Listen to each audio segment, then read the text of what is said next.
I am so glad you convinced me that the family car should be the Defender 110. It is so beautiful inside.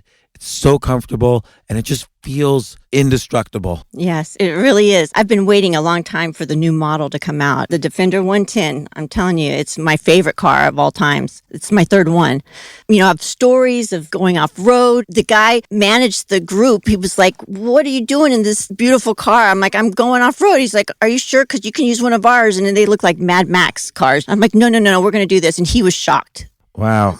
Well, it's great because the Defender has been reimagined for 21st century adventure, and its unparalleled off-road ability, as well as its robust interior, are invaluable whether you're headed towards uncharted territory or just a weekend of exploration. The Defender 110 tackles challenging surroundings with absolute confidence. The SUV conveys strength outside and in, featuring peerless technology like an intuitive driver display and an award-winning infotainment system. That's my favorite part, to keep you connected no matter where the journey takes you.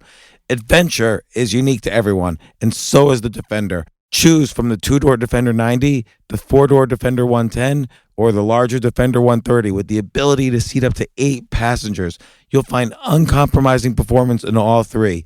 So pack up and go even further with the Defender 110. Learn more at LandRoverUSA.com/Defender. Sometimes it takes a different approach to help you unlock your true potential. Capella University's game-changing FlexPath format helps you learn at your own pace and fit earning a degree into your life. From before you enroll to after you graduate, you'll be supported by people who are invested in your success so you can pursue your goals knowing that help is available if you need it. Imagine your future differently at capella.edu.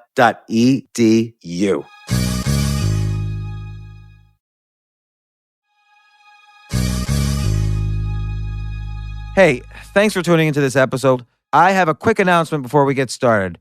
I have a new book out, and it's totally free for my listeners. And you know what? I'm not even publishing this book on Amazon. I just think this is really valuable. I want you guys to read it, and I want to give it to you. It's called The Side Hustle Bible. I wrote this book because the economy is changing. You need side hustles to break the barriers of corporate America and live the life of freedom that we all want to live, to choose yourself. I love the idea of trying lots of things to make money and seeing what works and what doesn't. And this book is a collection of proven opportunities, 177 to be exact, to turn your hobby or existing skills into an entirely new source of income. That's why I called it the Side Hustle Bible. All you have to do is go to www.jamesfreebooks.com. That's www.jamesfreebooks.com. Each method has the potential to move you closer to that new car, new house, or vacation. These strategies are tested and proven. But don't take my word for it. You will see in the chapters. Go to jamesfreebooks.com to see how others have created a profitable side hustle with this free book. All these people took action on just one of the ideas in this book. I'm excited about what this book can do for people. I hope you let me know what it does for you, or I love to hear results. Claim your free copy of the Side Hustle Bible today before they're gone. The first step is grabbing your free copy by going to www.jamesfreebooks.com. This isn't your average business podcast, and he's not your average host. This is the James Altucher Show on the Choose Yourself Network. Today on the James Altucher Show. I mean, the education system does not reward having failures and learning from failure, okay? Right. It rewards you get the right grade and you are smart and Johnny gets a pat on the head, and that's what we get. And if you fail, you are stupid, and so on. Well, the real world doesn't work that way. The real world is anybody who's going to do something audacious and great is going to fail, and that they have to know how to fail well. They don't have to know how to struggle well. These things are not taught to us. To me, I think life is a different thing. You have to step back and then have your adventure. You know, go experience that. Maximize your evolution. Maximize your learning. Maximize your experiences.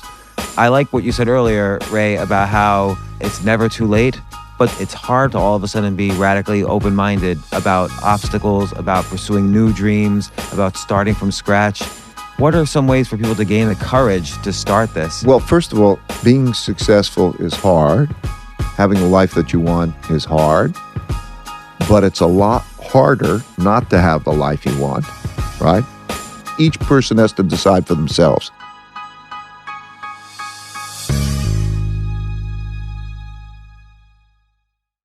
Are you ready? Ready? All right. I've got Ray Dalio in the house at the James Altucher Show. Ray Dalio is known probably best for running the largest hedge fund in the world with $150 billion in assets. Forbes has you listed at net worth of $17 billion.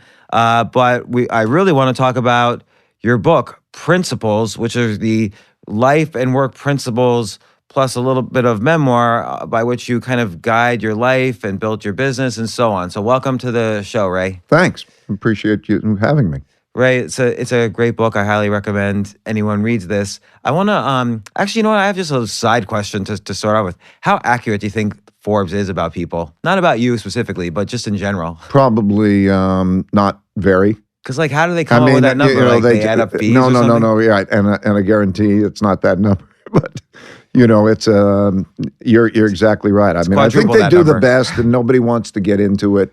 And so it's a little bit awkward, right? Right. So only Donald Trump, who once, I think he sued them or threatened to sue them when the number was off or he didn't make the list or something like that. Yeah. So, but anyway, enough of that. We're going to focus on principles. You started BridgeWater in the 70s. I really want to fast forward to the critical point right in the beginning when you made a mistake on your financial predictions of what was going to happen in the case of defaults in Mexico and so on. And you basically went, I mean, obviously your business is hugely successful, but initially that after several years, you went broke. Like your business was done at the age of 34.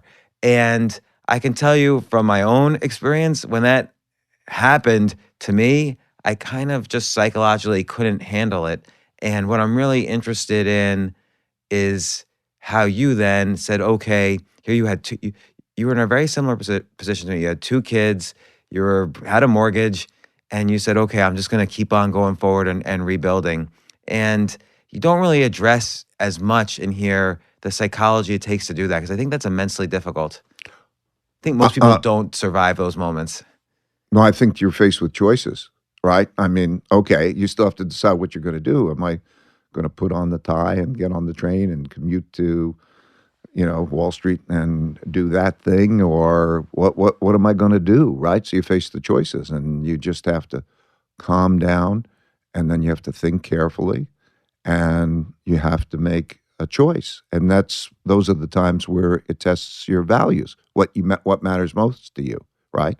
So for me, doing my own thing and whatever it meant, I had to do that, and I had to figure out how to do it, right? So like in the book, I, sort of explained, I can't do this crashing anymore. It's not good for my family. It's not good. So how do I change? What did I do? And it made profound changes in my life. It gave me the humility I need to balance with my audacity. It made me really, really worry about being wrong and the consequences of being wrong. And it made me find ways of dealing with it so that I wouldn't have those experiences again without giving up my upside. In other words, I wanted all the upside, but the upside came with the downside. In other words, you take more risk, you may have more upside, you may have a downside. So how do you do that? So for me, I had to calm myself down and think, how do I do that? And one of the things, like I say, that fear of being wrong was a blessing, one of the greatest blessings that ever happened to me, because it taught me an open-mindedness. It taught me, made me think, how do I know I'm right? And then that gave me the open-mindedness to try to find the most intelligent, capable people who disagreed with me to understand their perspectives. So I learned how to triangulate well, and that radical open-mindedness made me learn a lot, and it made me triangulate. Because if I go through the back and forth with people, and do that triangulation, I raise my probabilities of being right. It made me think about diversification better, okay? I learned a lot, I explained in the book, about how you can reduce risks without reducing expected returns. Okay, that was key. It made me think about how the same things happen over and over again in history that I missed. The big surprises are things that never happened in our lifetime before, but they happen. But they've happened in other people's lifetime before. They happen or in other countries. And it gave me a broader perspective of history. And because the thing I missed was something that happened before, but just not in my lifetime before. It brought about those changes. I mean, you already had a deep appreciation of history, and that's how you were able to model the markets, even to make the amazing prediction you made, which was in 1982 that Mexico would default. It was only afterwards that the U.S. stock market kind of went against what you thought was going to happen, that was the surprise to you. Yeah, but I'm saying, but that happened, right? And so there's mechanics about how that happened. In other words, okay, there's a certain level of interest rates, and more importantly, there was a transfer of wealth. So the debtors were squeezed a lot, and they were other countries that didn't have the backing of the U.S. Federal Reserve. And as they got squeezed, then they had to dump goods on the markets, and they drove up the value of the dollar. And that produced deflationary forces that allowed interest rates to be cut. Deflationary forces. Yeah, because let's say you're a country, Argentina, Brazil, or any of those countries that couldn't pay, and nobody would lend to them anymore. What that meant is that every time, and they had dollar-denominated debt, so what that meant is every time they would sell something, whatever it was in their own currency, they would have to take that money and convert it into dollars. They'd have to sell their currency and buy dollars, and that buying of dollars then drove up the value of the dollar, which was disinflationary. And also they had to dump all that they had, these commodities. So them being squeezed had a mechanical effect of being able to lower our interest rates, lower our inflation rates, and allow the Federal Reserve to ease monetary policy, put more money in, and we could have a disinflationary boom. That is mechanical. That was a reality that I didn't fully understand there. Whenever realities happen, whatever the realities are, there's mechanics behind those realities, right? So if you can calm yourself down and learn, okay, how did that happen? Just embrace the reality and figure out how it happens. Don't just sit there feeling sorry for yourself. You've got to move on. So that taught me about that mechanics. But the most important thing it taught me was this radical open-mindedness, this humility. And that's what led me to have an idea of meritocracy. In other words, I changed the company. What I wanted most was the smartest people, independent thinkers who would disagree with me.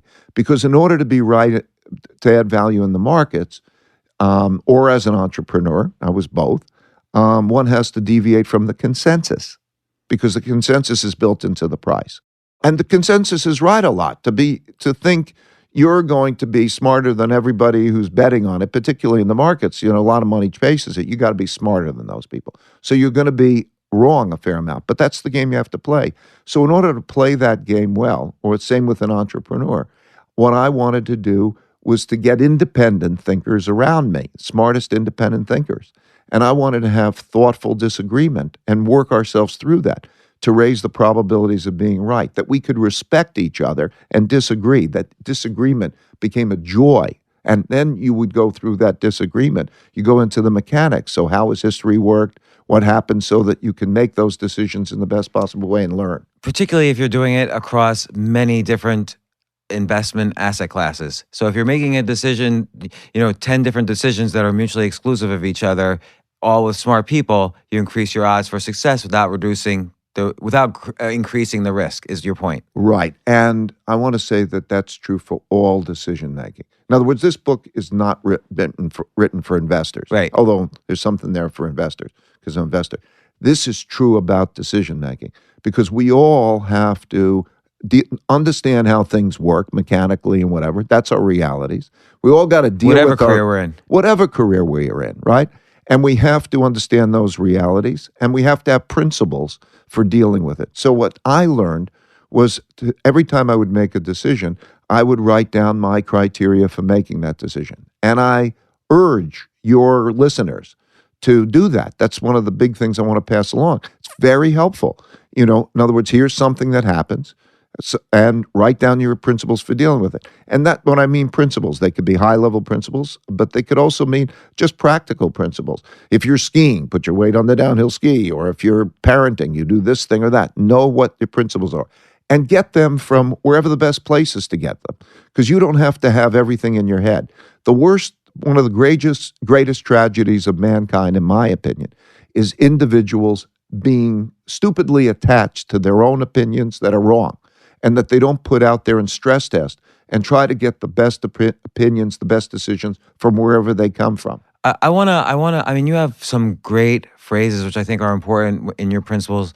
I really love radical open-mindedness, radical transparency. But I want to reel back just a second, which is because when you started describing how you got out of the failure, and I'll call it a failure, but you were the only employee left in your business. You borrowed money to kind of kickstart things again, and then from there you were able to build up. And prior to that, as you mentioned, you didn't have as much humility as you should have. I've seen the video of you testifying in front of Congress, the video of you at Louis Ruckhiser. You're a pretty confident young man. Arrogant. It's hard to say arrogant, but you were super confident. Right. And by the way, I didn't borrow. I borrowed $4,000 from my dad to help pay my bills. I couldn't borrow money to get my business going, so I never borrowed money to get my business going. But you're absolutely right. Like, I look at that and I say, "Wow, was I stupid?" But that's good, because I say to people, if you look back on yourself a year or two or more ago, and you don't think you were pretty stupid then you haven't learned much recently, right? That's a good point. But what I also hear you say when you were kind of coming out of this into the next phase of your business, which went on to enormous success, you started to list the things you valued in your life more than money. So, for instance, humility became something that you valued. Analyzing, being around people smarter than you in different areas was something you valued.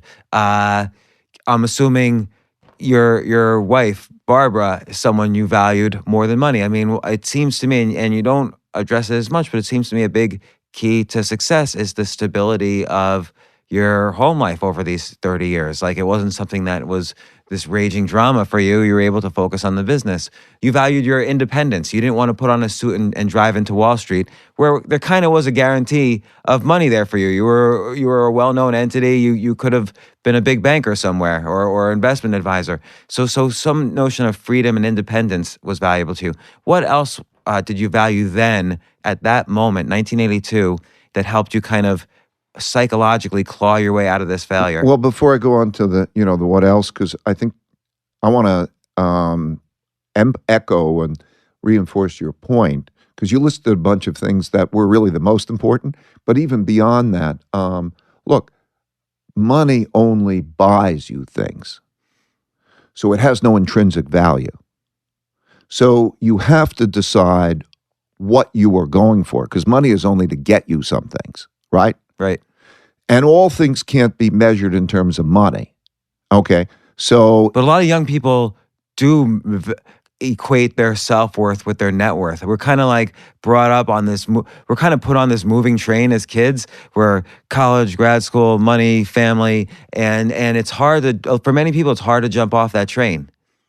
Well, that's because I don't think people go above the train, go above the blizzard, go above the track that they're on, and then say, what do I like? What do I want? I mean, you're describing a situation where people are on a track, and I'll say the track is in many ways a wrong track. I agree. So what we need to do, we need to start with our kids, even like the education system.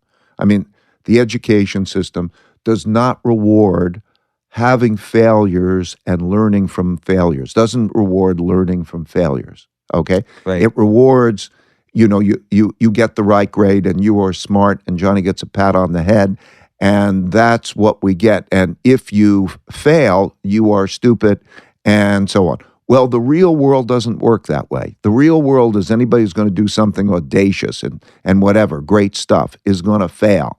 And that they have to know how to fail well. They don't have to know how to struggle well and fail well. These things are not taught to us. So you go on a track and you follow instructions. And at the end of the life, you look back on that, and that's what you did. And I don't get that. So to me, you have to step back and look back and say, I think life is a different thing. I think life is, like, what's the pull to the thing that you're excited about, and then have your adventure. Go experience that, knowing that you're going to have, great up things, but they will not be your real rewards. Your real rewards will come from the discoveries, the failures, and being able to look at those failures differently, and then be able to learn, maximize your evolution, maximize your learning, maximize your experiences. That's the real, I think that's the better life to live. So you have to know yourself. So at those moments that you're describing, and you rattled off the ones that are, sort of the main ones, and I could add probably one or two, but it's not important. The important thing is what we're talking about now, which when you come for those moments, what do you really want? What is it about? I believe life is about mostly personal evolution. In other words, to evolve as fast as you can in the best way. I think that rewards you instinctively, and it contributes to others. So reward, evolve, and contribute to evolution. That's what I think largely it's about, but each person has to decide for themselves. Do you think you would have been able to learn these things and come up with these principles without that failure? Or do you think that triggered in a massive way you understanding what you valued over kind of the standard track? Well, that was one of my really big learning failures, so on. But, I have a lot of failures as you go. Every day you have successes and failures in different ways. And the key to that is the pain that they produce. So I say pain plus reflection equals progress. Okay? I was going to quote that before you did, but you beat me to it. Right, because pain is a signal that, something's wrong, something may not be right. And we sometimes get carried away with that pain. We can't think clearly while we're in the pain. But the pain will pass within a relatively short period of time. And then reflection is the thing, like mechanically, what did I do wrong? What would I do differently? And to take those reflections and write them down. Okay, what should I lessen? Because the same things happen over and over again. Whatever that happened, probably the same sort of thing is going to happen. How do you deal with it better the next time and the next time? That was my amazing discovery also, because by writing down those principles, I also could communicate effectively with others. I can communicate clearly with the people I worked with. How are we going to be with each other, these independent thinkers? I could communicate with whoever, my relationships, because they were clear. And then I discovered, that I could actually write what I wrote in words down in algorithms and have a computerized decision-making that replicated my thinking, operate in parallel with me, which was a whole different thing and a whole different level. And the reason I bring this up, I'm sorry, I'm gonna turn this off. Which, by the way, I keep in the podcast just because it's good to have mistakes in podcasts. Yeah, it's good to have mistakes and be clear about them. Right. The reason I bring this up about the failure is because anyone could look at this book now and say, oh, this is easy for him to say now because he's running the biggest hedge fund in the world and he has all this success and wealth.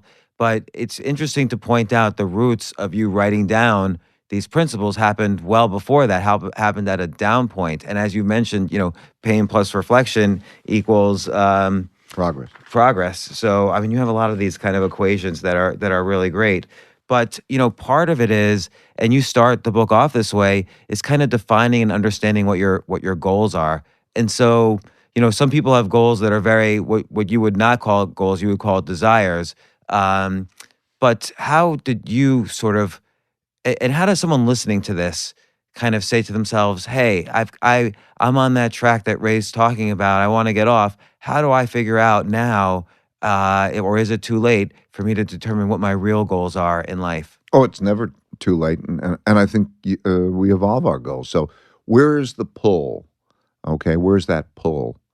And and you follow the pull, and then like describe it's the success is a 5-step process. First, what are your goals? Okay, you want to have a great life. Come up with great, audacious goals. What do Then you mean by audacious there? big things that are going to give you a great life, right? Audacious. I mean, meaning go for it. And if you want a great life, you want great goals, I suppose. Whatever they may, it may be a relationship. It may be in any kind of thing. So when I mean great, I don't mean necessarily make the most amount of money or whatever it is. Right. Whatever is going to be super great for you to get you a great life. And as you go to those goals, you're going to have successes and failures. Your successes are not going to teach you anything because you did it and fine, and that's great. Maybe they teach you a little bit. Your best lessons will come from your failures, identifying your problems. What is standing in the way of your goals? You're going to find your barriers.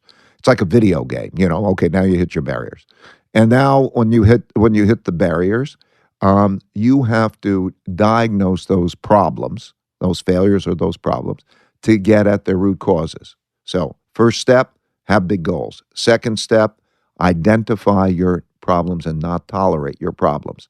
Third step, diagnose those problems to get at the root cause.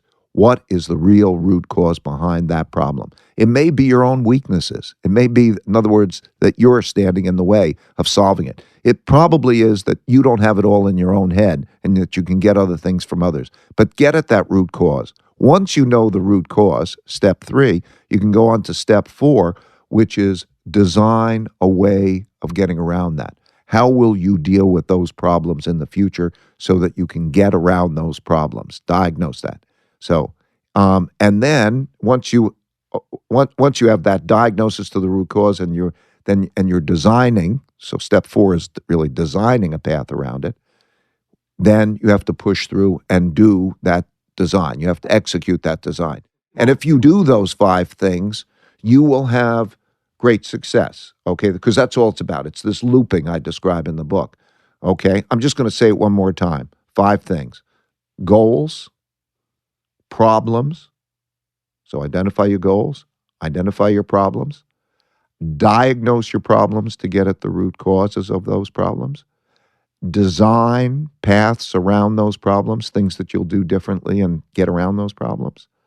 And then once you have those designs, push through those designs to produce results, have new experiences, and do that over and over again.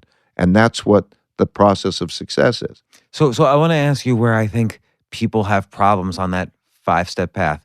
One thing is you identified a problem, for instance, in 1982. You thought this is your word, you said you were arrogant.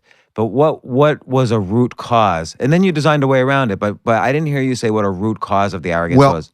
I describe it. Root cause is that I was arrogant. Okay, so that's the I root sort cause. of describe, if you use a verb to describe it, I mean a little bit. In other words, you okay. I have to make personal change. Okay, so that's I have to be different. That's a root. So my problem is how I was. That was the biggest. And then there was the also I'd solve the problem of how do I change the risk reward. In other words, by engineering a certain amount of diversification in a certain way that I explain in the book, I could improve the return to risk ratio. And again, not just in investing, this could apply to any career, any goal pursuit. Right. And so how do you diversify your bets or do whatever it is? So what is your design? What are you going to do differently? So what is your problem and what is your design? I designed a number of things that I would do differently. And I made a very deep personal choice, not to get off the field, but to stay on the field and keep fighting, rather than to essentially give up on my dream and to walk, to get off the field. And I think that that's the lesson. My son gave me a book in 2014, Joseph Campbell's Hero of a Thousand Faces, and it came at a particular interesting point in my life. And what the book was, he goes through all these heroes through history. And what a hero is, I'm not calling myself a hero. I mean that what happens is that they go through a process. They have a call to adventure, he describes it. You have a call to adventure. And then you go out there, and lots of things happen. I won't get into it all, but one of the things happen is you have your successes and your failures.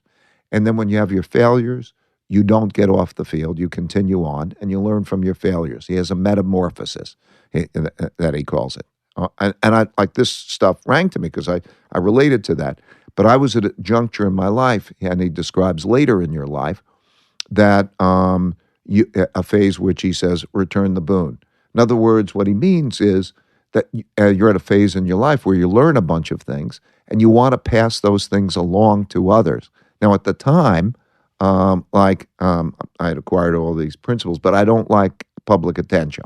So, it's not good for me. It's not good for people, just generally speaking. I don't like it. But I also had acquired these things. And so I was faced again with one of those junctures. What should I do? Should I pass this along? And so on. By reflecting on that. So my point, and I realize, I'm in a certain phase in my life. And so the notion of we find ourselves in those positions of making those big choices. What do we value more? And then, so we have to learn our lessons and reflect. So I would say reflection is the most important thing. Quality reflection. And you don't have to do it yourself. So on these 5 steps, I don't think I know anybody who can do all those 5 steps well. That's interesting. And I also don't think I know anybody who could think in the different ways that are required to think in order to be really successful, to do them all well. Like to be a big picture thinker and to pay attention to detail, to, be left-brained and right-brained and all of these things. The most powerful people, the most successful people, I learned by meeting the most successful people. They all had failures, okay? They all have mistakes. They all have weaknesses as well as strengths. It's just that they know that, and they know how to deal with those things well. In other words, what you can get from others, they guard themselves against the mistakes, they solve things, and that allows them to move on to be successful. And that's, anyway, it works that way, and it was interesting to read the book. Well, it seems like a lot of people also, they're not used to overcoming obstacles in the sense that when they get an obstacle, the pain is too great for them to either reflect or to do. So the 5th part of your 5 steps is the doing, and I think people don't know there's nuances and there's subtleties to doing. There's dividing a problem up into its micro steps and to figure out which ones you can do, which ones you can ask for help on. I think a lot of people don't know how to do. I think the biggest issue is that people have not made the connection between failure equals success. Okay, that sounds like a weird statement. Failure equals success. But my linkages, my habits changed because as I start to make those particular failures, I started to view failures as puzzles that if I could solve the puzzles would give me gems. The puzzle was, what should I do differently in the future? And the gems were principles that I would write down to know how to do a better job in the future to be more successful.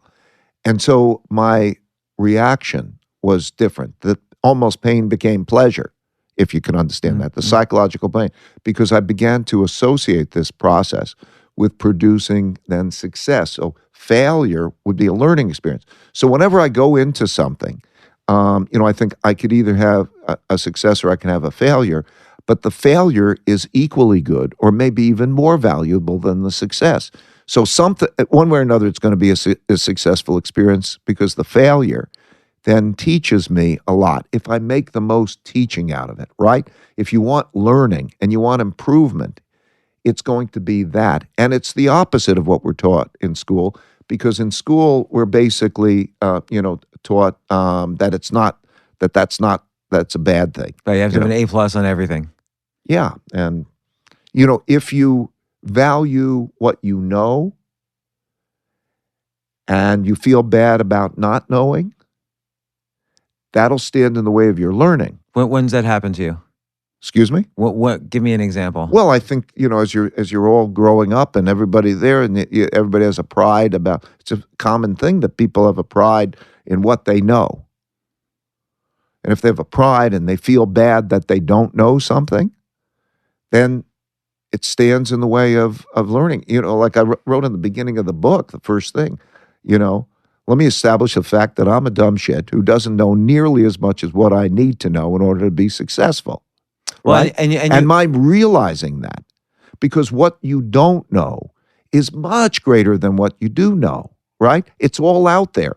And if you're so attached to what you do know, it's going to stand in the way of you knowing. And that's where the power lies.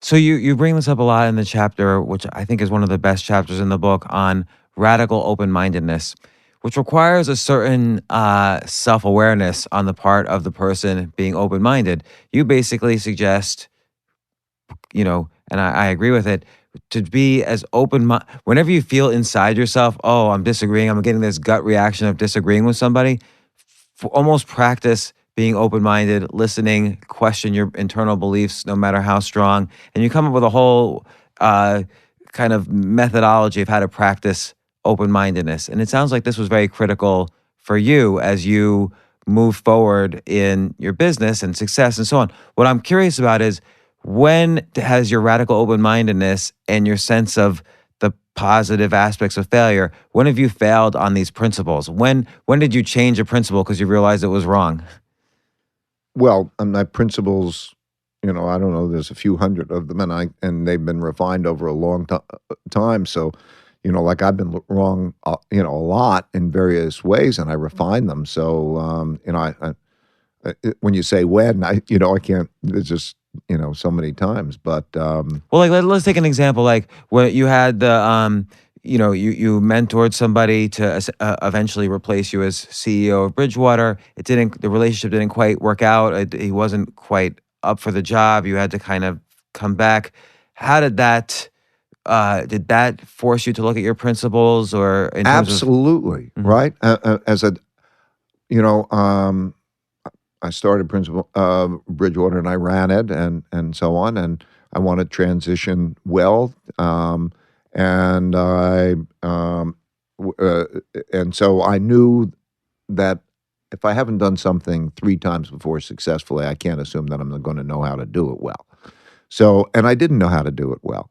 Do what well? Transitioning? Yeah. In other words, nobody will know if they're successfully transitioned until they actually do it, because you have to stop making decisions and watch. And so in that particular case, as we go, I also didn't understand governance. In other words, I just ran the business and with everybody in the way that I describe in the book, and I didn't understand the checks and balance system and who would create governance and how you would make those choices. So we went into those experiences, and that led to the chapters here on governance, how an organization, a business, needs governance at various stages. And needs clear lines, needs no job slipping, as you call it. Like, you have a lot of principles about starting a business with these things in mind. Right. You start a business and you encounter things, and what you need changes as you evolve. And so I accumulated a lot of different principles for various phases in the business. And since I encountered that transition at my late phase, I didn't know it before. I went through that experience with them, and we went through it together. We view it together. Thank God I had an idea meritocracy. We have an idea meritocracy. I want to talk about that in a minute.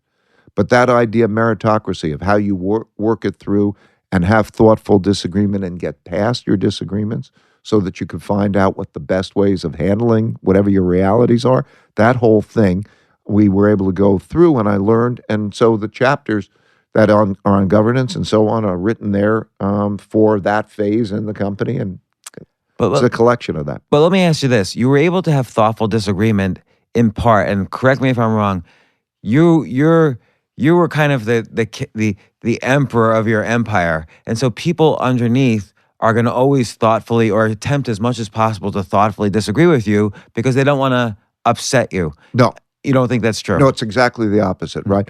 The thing that I learned as a lesson by crashing when I told you is that I wanted to bring the most independent thinkers who would disagree with me, like the most basic thing in my culture, and it's described in the book, and it exists. If you haven't watched the TED Talk, I did I watched the TED Talk. It's such a I'm trying to bring that out.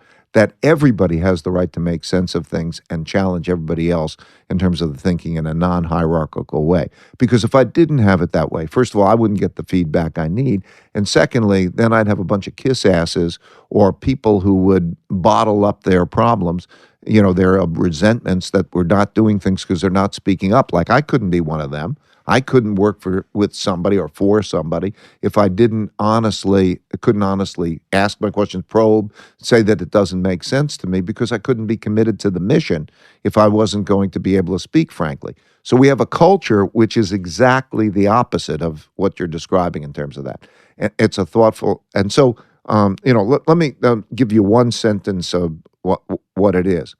It's an idea meritocracy in which the best ideas are going to win out. How do you do that? And our goals, our most important goals, are to have meaningful work and meaningful relationships. They're equal goals, because to be on a mission, to do great things, and to do that together, and where you're in that together and you feel that meaningful relationships, is mutually rewarding. Those are great rewards. When I look back at my life, the greatest rewards I've had were in the relationships, not in anything else. The most important. I feel good about all the work we did. It's high quality work, but the high quality work in those relationships were magical. And that in order to do that, we have to be radically truthful with each other and radically transparent. Radically truthful and radically transparent. So, and what I mean by that is, in order to have an idea meritocracy, you have to do three things. First, you have to put your honest thoughts on the table for everybody to see, and others have got to do the same. So you look at what you really think. Second, you have to understand the art of thoughtful disagreement. That disagreements should not be negative things or fights or anything. They should be curiosity motivated ways of understanding what the other's thinking and to try to raise the probabilities of being right. Because collectively, you could have, with that quality disagreement, you can find the best answers much better than anyone has in their head, that kind of a triangulation. So first, you have to put your honest thoughts on the table. And second, you have to know the art of thoughtful disagreement. And then third, if disagreements remain, you have to have fair ways of getting past that disagreement. Ways that people believe that's fair, that's appropriate. And that's where you have to have, in this idea of meritocracy, what I call believability-weighted decision-making. In other words, it's not the boss who then walks away and then they say, I made that decision. Well, how would that be? How could I? It wouldn't be good for either the boss, and it wouldn't be good for the organization if others just are disagreeing with them and they say, I'm the boss. We generally have two types of systems. You have the autocratic system, the boss walks away, makes a decision, and you have the democratic system, like every one man, one votes, and everybody's trying to be equal. I don't think that works. We have believability-weighted decision-making, in which we, through our processes, increasingly over time, know who's good and who's bad at making what kinds of decisions, and we'll take votes, and we will have those believability weighted so that will carry the day. Because if three define believability, like how do you know who's believable? Okay, let me break the explanation in two parts. Because there's the how do you know it, and then there's the what is it. Okay. What is it? Let's imagine that you're more likely to be good at something than somebody else, right? And that there's a mix. And let's imagine your quality of your decisions. Let's imagine the scale that goes 1 to 10, and you go around and you say you're an 8 and he's a 5 and so on. And then you would take a vote based on that believability. And it could be on whatever the subject matter is. It could be also how people think. Some people are more creative than other people. Some people are more reliable. Some creative person may not be reliable. Reliable person may not be creative. We all have different attributes that have to do with what we're good at. And that also has to do with subjects. Somebody might be more talented at the legal, somebody with computer programming, somebody with investments, whatever they are. So that if you could know each person's believability and put them in a scale of 1 to 10, and then you would say, okay, now I'm in a room and we have to make a decision, the logical way of making that decision would be to believability weight those decisions, right? So that's what believability weighting is. Just to give you a very simple concept, let's say, sometimes we do it instinctively. Let's say you have a bad disease. You want to go to a doctor. Your best thing is to go to 3 different doctors who are willing to disagree with each other and to hear that disagreement and make sense of what they're saying. As you mentioned in your cancer scare in the book. Right. And then when you do that, like if they're all triangulating and saying, okay, this is the right thing to do, and they're the experts, and it all sort of makes sense to you, you probably can go forward and make that decision. Through that process, though, if they're willing to disagree, then they'll highlight the things that may be wrong, and then bring those to the surface. And as you're asking, why does that make sense and so on, you're getting an education, and you're also learning about the nubby points to try to figure out what's right. Okay, so say they disagree some, and you got those 3 doctors who then, at the end of the day, disagree. Now you have to make a decision. Okay, how are you going to make that decision? You're probably, if you're smart, you're going to still believability weight that decision. You may not have the exact grades or numbers to do that with, but you're going to say, that one seems like he's a better doctor than the other one, and he sees this and that, and you'll work yourself through it. That's the type of believability weighted decision-making that I'm talking about, just doing it in a much more organized way. And that's fantastic because it means that you have an idea of meritocracy. That's a fair game. In other words, the best opinions win out. You have a method for giving those scores and things that people then feel is fair. That allows you to have those disagreements and get past those disagreements well. But let's say, like many organizations, your BridgeWater was built almost from the bottom up with these principles, and admittedly, you refine them and so on. Many organizations, people find themselves in the middle of a dysfunctional organization where everybody might have differing opinions about everyone else's believability. They might not have measured it as accurately as your organization does. Let's say someone's listening to this and they're in the middle of conflict at their organization, and there's no way to have thoughtful disagreement. Well, let's start with what they should do from scratch. First, you have to know what environment you want to be in and how you're going to be with each other. And that may be an organization, it may be personal relationships, but how are you going to be with each other? I really do believe that this idea of meritocratic way of being, put your honest thoughts on the table, have thoughtful disagreement, and get past that in a fair way is kind of almost essential to anybody. And ideal. It might not always occur. No, but it's one of, it's, there are 2 things I require from everybody that I deal with, and I will give everybody I deal with. And that is reasonableness and consideration. I will give a lot of reasonableness and a lot of consideration, and I expect reasonableness and consideration. And when we have disagreements, we have to operate that way, and then we have to have protocols for getting around the disagreement. So if it could be with you and the spouse, it could be with whoever you're with. You're going to have a disagreement. And how are you going to get around that? So you have to, in your job or in any relationship, you have to define the terms of the relationship. You can't get around that. And if those terms of the relationship are not acceptable to you, you have to move on to another relationship. So for me, it depends how important it is to you. But if I'm in an organization and I can't care about things and speak up and ask and learn and operate in that kind of transfer that way, and I just have to sort of sit in my corner, to me, it's like eating shit. I just can't do it. I need to be able to have quality communications. And so you will have to personally decide what is important to you. Now, the thing I would do is I would go to whoever's running the organization and have a conversation and say, How do you think we should be with each other? What are the rules? Should I hold these thoughts back? Should I speak up? Should you hold your thoughts back? How are we going to be with each other?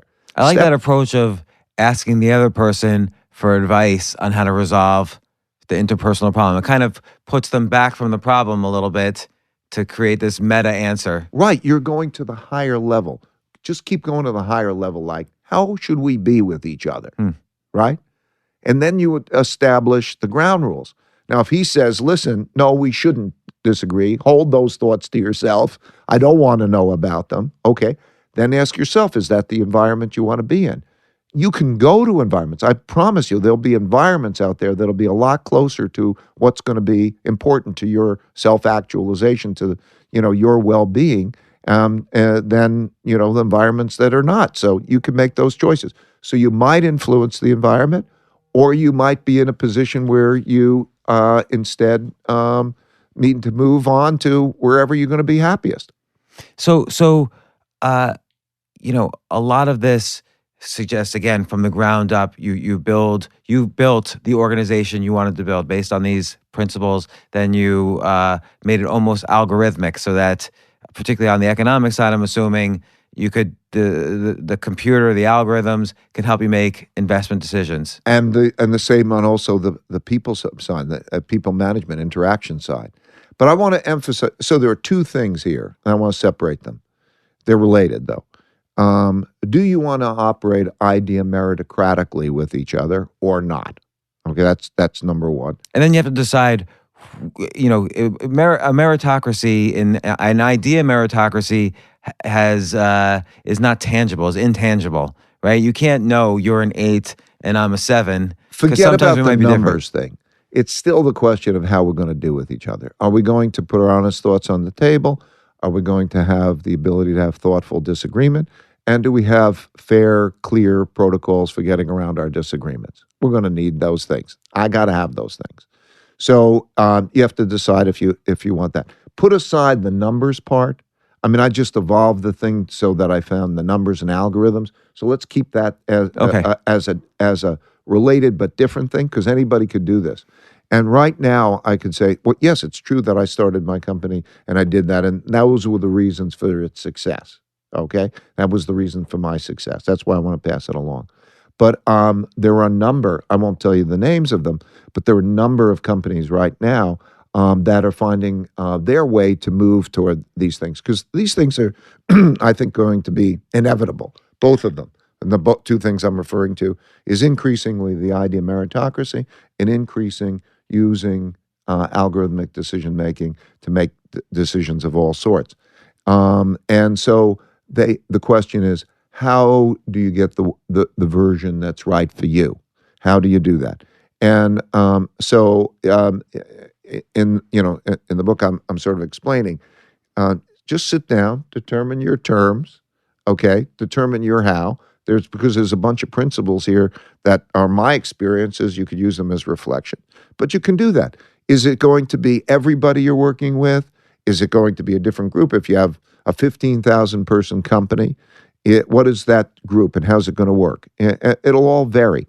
But by and large, you will definitely find a way of making a great idea meritocracy and make it work for you. And that's going to make better work, and it's going to make better relationships in the long run. You'll have your disagreements, but you'll have ways of getting past your disagreements, and you'll be bound by common principles. The most important common principle, I believe, is this idea of meritocracy thing. Other than that, you're going to just be instructed, and you'll ask them to be instructed. So, do you think these principles, including the idea of meritocracy, do you think they're like, if everybody started writing down the principles of their success and failure and so on, do you think we'd all kind of eventually get towards the same principles that you've written down? And the reason I ask is, if you look at like the tenets of a field like positive psychology, they revolve around, well-being is some combination of freedom, personal improvement, and the relationships you have. And what you're suggesting in these principles is kind of revolving around those three ideas, how to build it in your life, or like more directly how to build those things in your life. I think it would crystallize very clearly your choices and each person's choices and their relationships. Because let's say somebody might say, that directness is, I don't want that directness. I don't want to be that forthright. I don't want these things. I can't be that honest. I don't want your honesties or whatever it is. Okay, now you'll have to make a choice, right? The big dividing between people is, as I sort of explain in the book, is there's your two yous, okay? There are two yous. There's the upper level you, which is the intellectual, thoughtful, logical you, which is in your prefrontal cortex. And then there's the emotional, subliminal you that kind of in the amygdala. They each have purposes in the brain and so on, but they're at odds. And we encounter them being at odds all the time.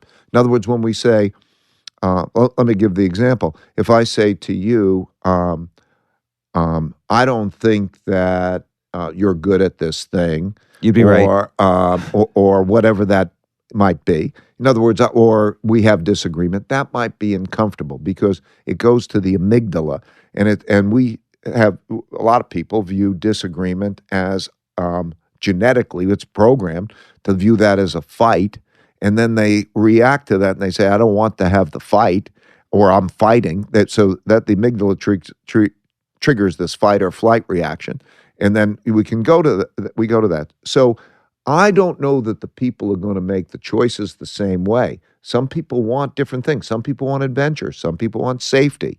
Other people want things. But by writing them down and being clear and showing them to each other, you will clarify the important things. I do this all the time, and I encounter it all the time. So many cases run through my head of people who actually, want different things, and there'll be clarity. And that's great. Because with that clarity, then you'll deal with the things that'll bind you together or the things that'll separate you, and you can move on. And I think it's a big issue, like right now for our country, or even what are our common principles? What are the principles that bind us together? What are we divided on? That kind of clarity is invaluable for the person who is writing it down and for the people that they deal with. And I think on an individual level, let's say you have this kind of declining middle management layer in corporatism across America. You have so many people who are 40, 50 years old who are sitting in cubicles or whatever and realize, you know what, my life, I don't like this direction where it's been going.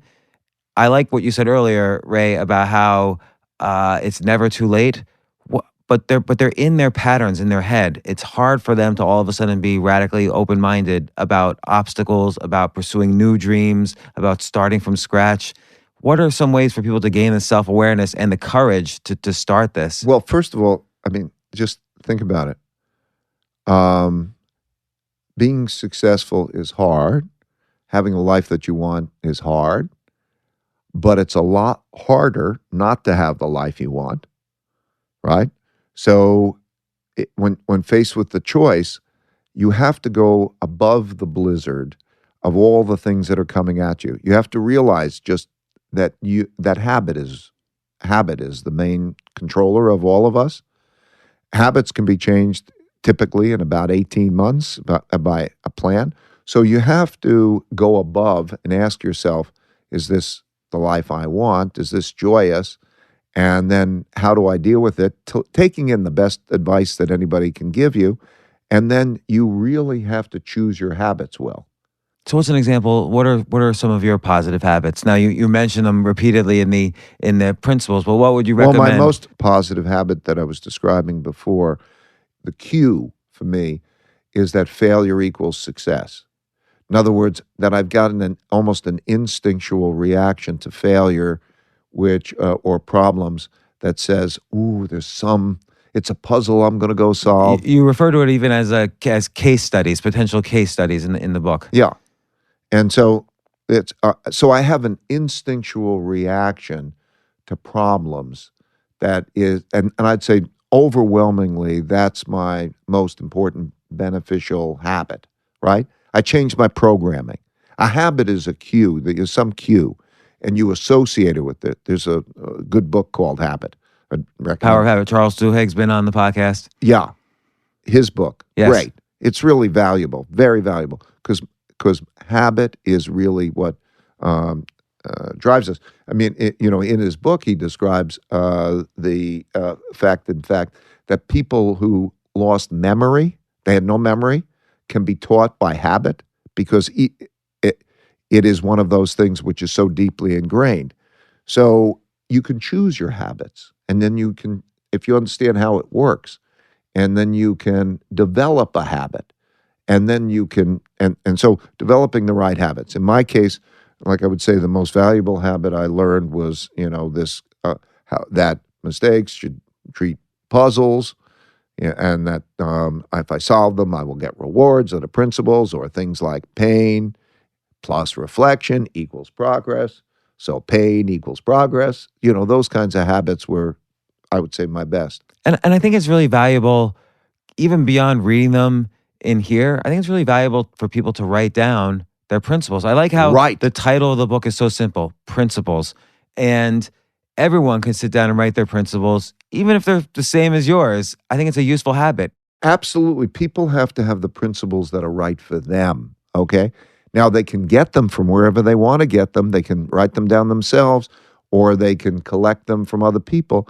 This is one of the challenges of our society because in the past, it was clearer to have principles because also religion, Judeo-Christian religion was a more important thing. So you were raised and people would talk, okay, here are the principles, and maybe there was a collective principle and so on. With the decline of religion and the emergence of individual choice, individuals have got to choose their principles that are the right. So you as an individual can pick your own principles that are right for you. Do it thoughtfully. Whether you come up with them or whether you get them from someplace else or other people, doesn't matter. But just be clear. And they could be big picture principles of how to live life, or they could be just even basic things like how to get a job, or how to write a resume, or XYZ. Go find the best ways possible. Let me ask you, in the book, I feel like a lot of these life principles are so valuable. They're about relationships, about success, about failure, all these things that you mentioned. The work principles are also really mostly about relationships, which is really a large part of work. There's not a lot of discussion about physical health. And I'm just curious how you deal with health and how you have over those decades. I would say that for me, that's probably where I have not developed the best habits, right? You're certainly healthy, though, sitting in front of me. Well, yeah, but I'm saying like my exercising, my routine. I'd be on a scale of 1 to 10. I'd be a 3 at in relation to people who do that. Meditation has for me been a habit that I've been in, and that's had a huge effect on me. But I'm energetic. I do my things and I feel good, but. So anyway, that's in a nutshell where I am in terms of the physical. I would say the thing I could pass along. So don't follow my principles in terms of the physical. You're a 2, but I still want to listen. Okay, but in terms of meditation, I would say I'm a 9. I've been doing that, and it's had a very beneficial effect on me in terms of my physical health, but also that giving me the equanimity, the clarity of thought, the ability to calmly deal with those things has been advantageous, and the creativity, because you go into your subconscious mind when you meditate, and it's from the subconscious that the creativity emerges. You don't muscle creativity. You don't say, I'm going to work hard and get creativity. It's more like you take a hot shower, the ideas come to you and you get into the flow, that kind of thing. So I would touch on, I'll give advice on the things that I feel I know about and let others give advice on the other things. So it's sort of like with creativity is really fascinating to me. So you're sort of basically saying you need to shut your frontal cortex down for a little while so the amygdala could kind of send out messages to it. And then maybe in the shower or when you're distracted, that's when it all emerges and the creativity happens. Yeah, not so much from the amygdala, but other parts of the subconscious brain, because we're the imagination, the intuition, those things, that kind of, those connections. The conscious brain is really kind of slow, and if it's like, think about the instinct, catching a fly ball, okay, think about the calculations. If you tried to do that through your count, it is following this trajectory, and you'd never do it. Skiing fast through something, or whatever it is that's in that flow kind of thing, you cannot do it in your conscious mind in terms of that's too slow. But there is that ability in the subconscious mind to have fabulous guidance. And also, what comes from the subconscious mind is also a lot of bad stuff that, maybe, so you have to sort it by connecting the stuff that's coming from the subconscious mind with the stuff with the ability of the conscious mind to look at it and see whether it's good. But it emerges from the subconscious mind. Meditation will bring you into the subconscious mind, and it opens the connection between the subconscious mind and the conscious mind. I feel like meditation often is this pattern disruptor. So you have this pattern that's going, like maybe you're thinking thoughts about someone at work, or something's going on in your head that's a little bit off. And meditation's a way to kind of take a step back, a higher level, and notice that that's happening, and uncover those causes. Well, I describe it a little bit different, but in some ways it is like that. But it's not. See, you're describing it almost as like it's all happening in your conscious mind. And what I would describe it is your conscious mind is racing, and it just racing. And what it is instead going into your void, going into the quietness and that subconscious mind. So it's putting that other stuff away. It's really not approaching it differently. It's really almost putting that away. And that's the power of it, because it gives that calmness, that equanimity. It makes things, it's a little bit like, how the ninjas in the movies, to them, everything looks like it's nice and slow and in control and so on. It makes it like that. It makes everything that's coming at you, which is ordinarily in the real world, seems so fast. It kind of seems, it's coming at me and I can handle it, and everything is better that way. So it's a different approach, because when you quiet your mind and it settles the mind, it creates that equanimity, and it creates that creativity. So it gets you into that kind of ninja state of mind, which is very different than that all racing through thoughts kind of mind. So let's say, I've been talking a lot about people, let's say 40 to 50, who are stuck or have obstacles. Let's talk about someone just out of the school system. They've been on that one track the entire time. Let's say they're 25, 26 years old, and they want to figure out what you called earlier that pull, what they really should be doing in life or at that time. And on the one hand, I feel for you, meditation is giving you a lot of self-awareness to realize, where is this kind of gut pull bringing me towards? Plus, you've been interested in investing since you were a child. What if someone is 26, wants to follow these principles, wants to start with coming up with goals, but just doesn't know where to start? Like how can I figure out what my first goal is? Well, I think you have to feel yourself. You have to feel where the pulls are, and then that's the hard part, though, for many people. Well, just taste things, experiment. You're attracted to certain type of music or food or something else, and you're attracted into certain kind of environments. You're attracted to doing certain types of things. Okay, notice those things. That general category. So notice yourself, but you've got to start with the self-discovery, right? Take personality tests. Find out one way about yourself. What are those pulls? And what makes you, write them down, observe them. What do you like, don't like? But you have to find out, what makes you happy, what there's a pull to. Then you will face your impediments. Like I did when I crashed and I said, I can't do this anymore. Okay, then calmly, with the guidance of others who need to say, how do I best balance that? You're at a certain stage of your life. You might have expenses, you might have the family, you might have those things that might appear to stand in your way of doing that. give it time to find the answer. Like between finding out a problem,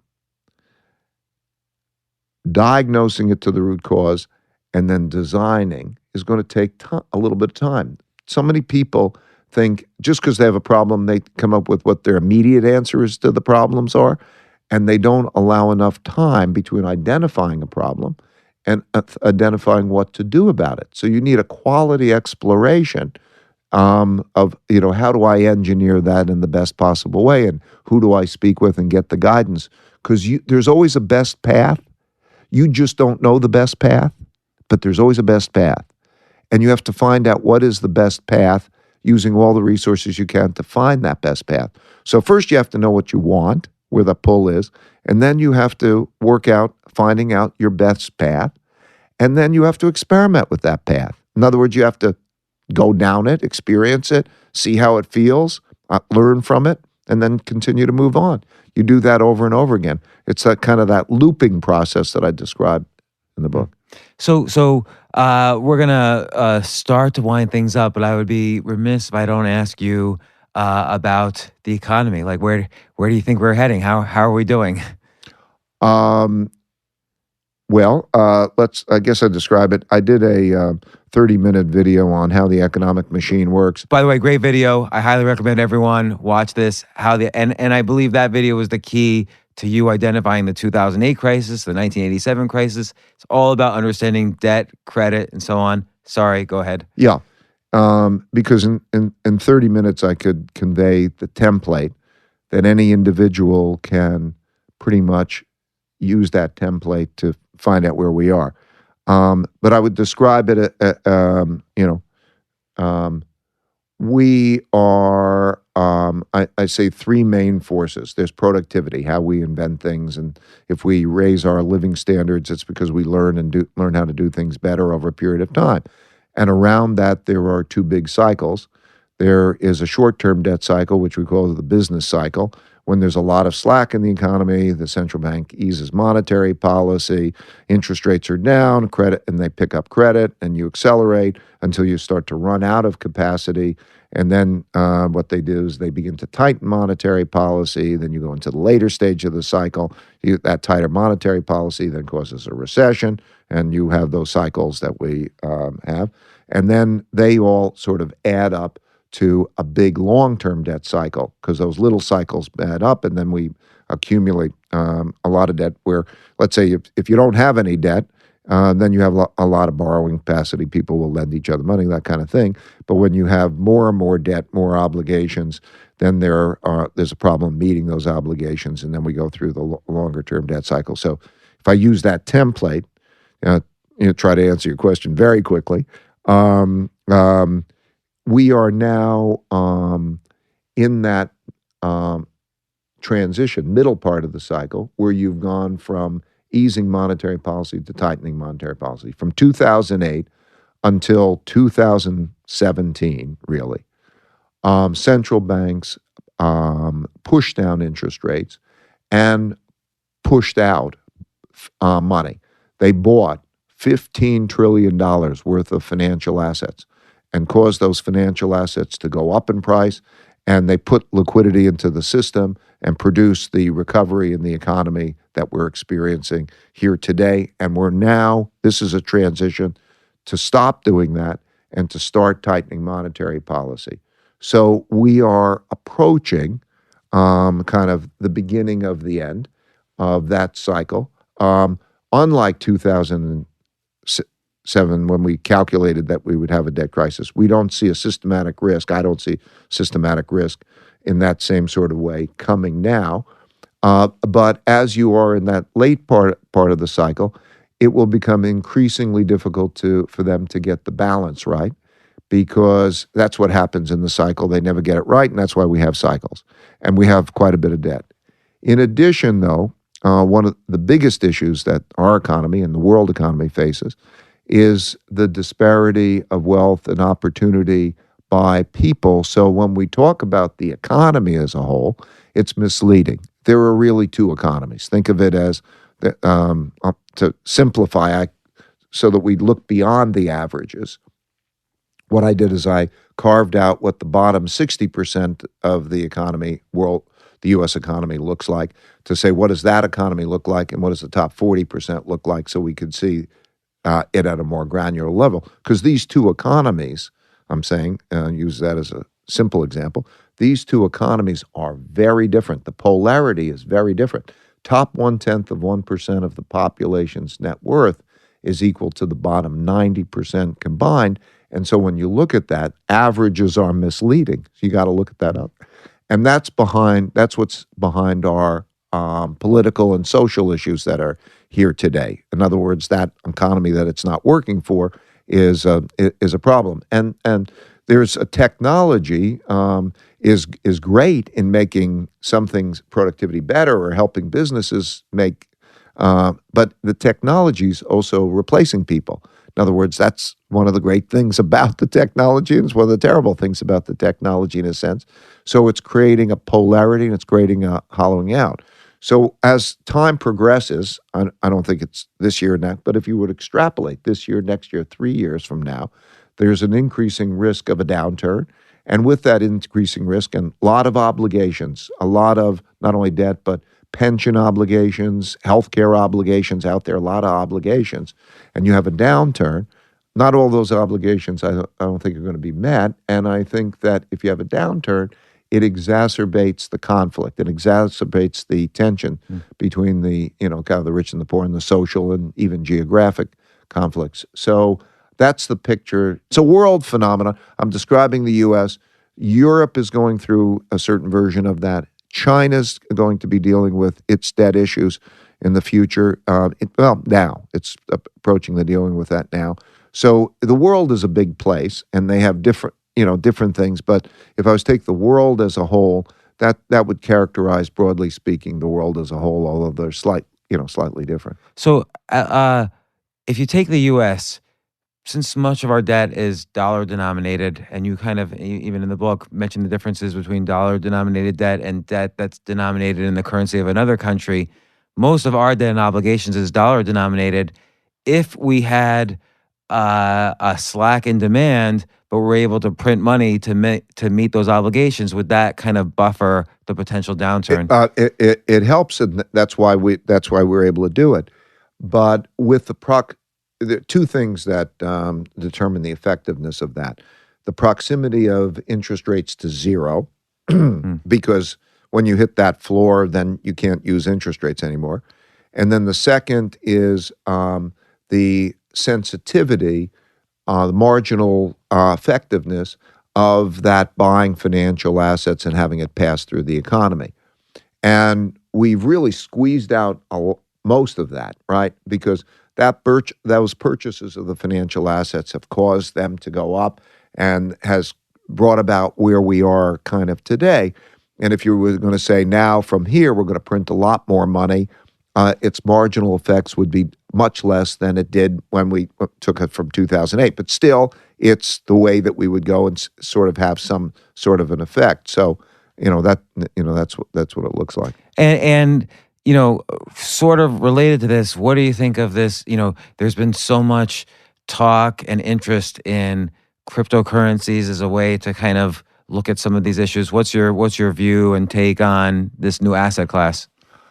Well, there's cryptocurrencies as a general thing, and I think the cryptocurrencies, I think of it as a technology, a blockchain technology, and how that will work. And central banks will have their cryptocurrencies, their currencies in crypto versions in terms of using that blockchain.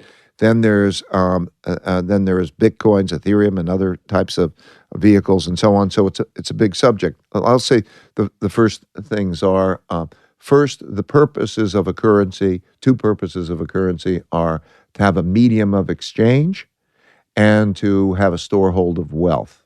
In other words, when you buy a bond, when one person's lending, they're lending that, and so you buy a bond, that's in a currency. You get paid back currency. Okay, so those are the two purposes. So far, the cryptocurrencies are not doing a great job of meeting those particular needs. Or Maybe as a objective. store of wealth. Well, the volatility of it as a store of wealth is so great that it's not, a store of wealth means like, okay, I'm going to hold it and I know what it's going to do. Right now, so much of it is a function of speculation of what will happen in the future, right? So its volatility is great. If you look at who's buying it and how they're buying it now for a sale in the future. There's not that kind of, so if you were to say, okay, how much of your savings are you going to put into a cryptocurrency, you'll be limited by its volatility, and the buyer is not looking for that, is not achieving that. It has possibilities, right? But it's not right now in both of those two cases.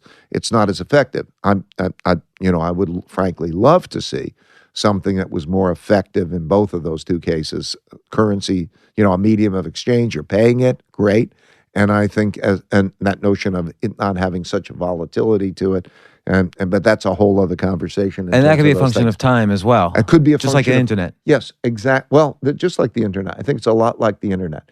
In other words, if we look at the underlying technology, we could say blockchain technology, like internet technology. I think we could say it's highly likely this is going to be highly impactful in the future.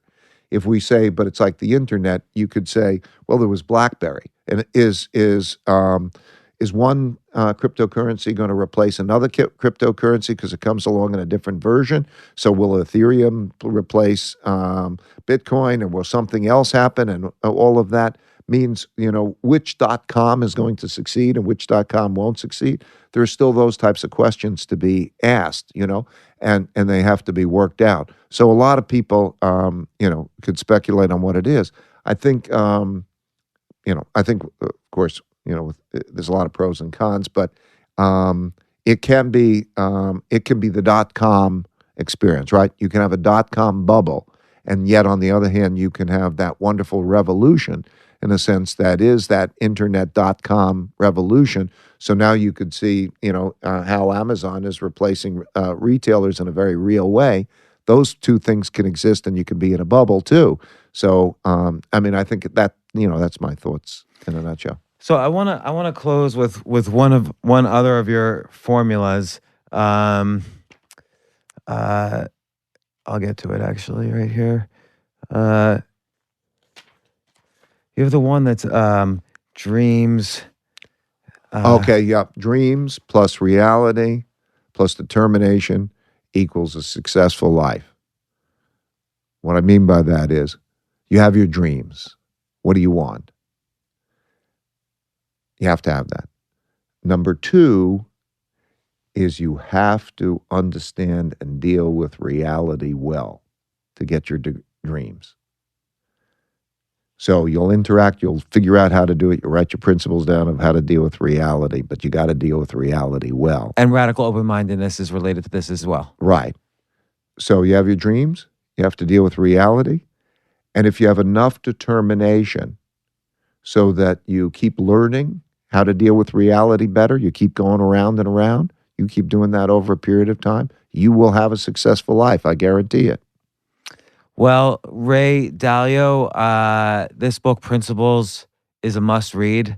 And it's funny, when I was preparing for this podcast and carrying the book around, so many people I would just bump into in the street would point to the book and like, oh, I just read a great book. So that's never happened to me before with a book. So thanks for writing this. I know it's been helping a lot of people. And I also recommend your TED Talk plus your video on how the economic machine works. This 30-minute video, which really, I think, explains an enormous amount. But Principles by Ray Dalio, quotes by Bill Gates and Tony Robbins on the front, and Arianna Huffington on the back. Thanks once again for coming on the podcast. I really enjoyed this conversation. Well, thank you. I did too. And thank you, because it's a thrill for me to pass along those things that were helpful. In order for me to go to my next phase of my life, I've got to do this thing, and I appreciate you allowing me to do that. Thank you. Oh, I appreciate you doing this. So again, thanks. All right. Thanks Good. so much, Ray. That was good. That good? Did you enjoy it? I loved it. You were so smart. I didn't have to interrupt much. Normally I have to interrupt people to keep things going, but you obviously know your stuff. Well, this thing is a big deal to me, I'm going to start writing down my principles. I think it's an important idea. Great. And you share them with other people? Yeah, Because that's so fabulous. One thing I've started doing is listing the things I value more than money, because I feel like so many people are focused on money. It's really important to take a step back and say, what do you value more than money? Like my children I value more than money, or improving at something. I feel so happy when I improve at something. So I think it's related. I think people forget that writing down touches some other part of the brain that helps them to connect these ideas. It does. Like my experience when I write it down is it makes me crystallize. I think about it, and it becomes better. So like every one of those principles, I thought a lot about. It gave me a clarity. It was and a communication with other people. They'll know you. Yeah. Hey, being able to communicate, it's important. Like, I now I have grandkids, and one of the great things I really do feel like everything that's of value is in the book. I don't really have to tell them. So if I'm not here, there it is. I tell them, they understand it. They could take it or leave it, what they do with it. But to crystallize it, to communicate it is a big, important thing. Yeah, well, I agree. So do it. Great.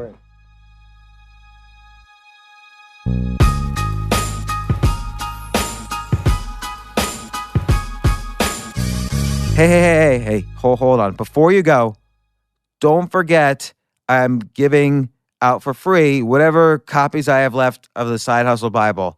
Again, I'm not publishing this on Amazon. I'm just giving it to you guys, podcast listeners, newsletter subscribers, and the people who have already been interested in my writing, because I know you'll appreciate it. I know we're all interested in freedom and choosing ourselves, and I've put together this collection of 177 proven ideas that I know work. I mean, wait till you see the testimonial from the guy who wrote the foreword. It blew my mind when he wrote it.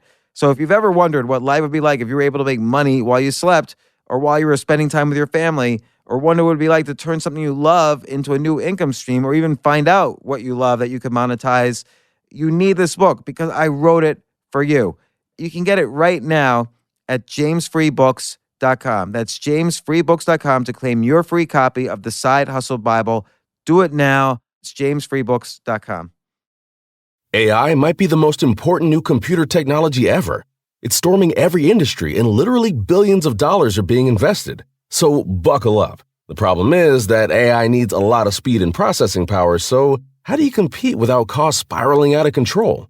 It's time to upgrade to the next generation of the cloud, Oracle Cloud Infrastructure, or OCI. OCI is a single platform for your infrastructure, database, application development, and AI needs. OCI has 4 to 8 times the bandwidth of other clouds, offers one consistent price instead of variable regional pricing, and of course, nobody does data better than Oracle. So now you can train your AI models at twice the speed and less than half the cost of other clouds. If you want to do more and spend less, like Uber, 8x8, and Databricks Mosaic, take a free test drive of OCI at oracle.com/advance. That's oracle.com/advance. oracle.com/advance.